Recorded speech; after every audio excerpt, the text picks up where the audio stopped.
बच्चू कडू साहेब, आपण हा विचार केला नाही की आपण कोणावर बोलतोय, की ज्यांच्या 3 पिढ्या या ठिकाणी महाराष्ट्रामध्ये शेतकऱ्यासाठी कार्यरत आहेत, शेतकऱ्याच्या हितासाठी झटत आहेत, त्यांच्यावर आपण बोलताय. आपलं जेवढं वय आहे तेवढं त्यांचं समाजकार्यात, राजकारणात त्यांचं राजकीय वय तेवढं आहे. आणि अशा माणसावर बोलताना आपण तोंड सांभाळून बोलायला पाहिजे. बाकी राहिला विषय तुम्ही दिलेला जाहीर केलेल्या बक्षिसाचा, की राधाकृष्ण विखे पाटलांच्या गाडीवर दगड मारला तर मी त्याला 1 लाख रुपये देईन. अरे त्यानंतरही नामदार राधाकृष्ण विखे पाटील साहेबांची प्रतिक्रिया काय आहे, की मी बच्चू भाऊंची भेट घेईल, त्यांचा गैरसमज दूर करेल.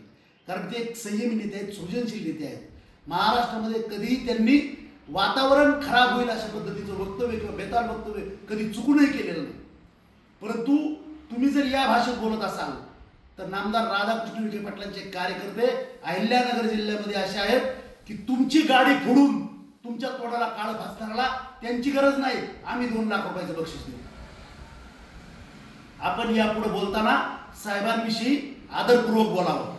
ज्यांची मदत आपण वारंवार घेतली, अमरावती जिल्ह्याचे पालकमंत्री असताना अनेकदा आपण त्यांच्याकडे कामासाठी येत होता. आपण अशा माणसावर बोलताना जपून बोलावं बच्चू कडू साहेब यापुढे.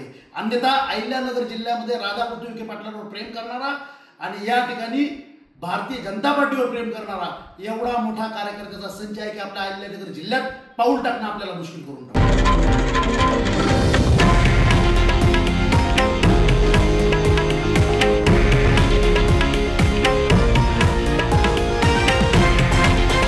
हे आहे देशातील नंबर 1 न्यूज नेटवर्क आणि आपण पाहत आहात TV9 मराठी, एकमेव.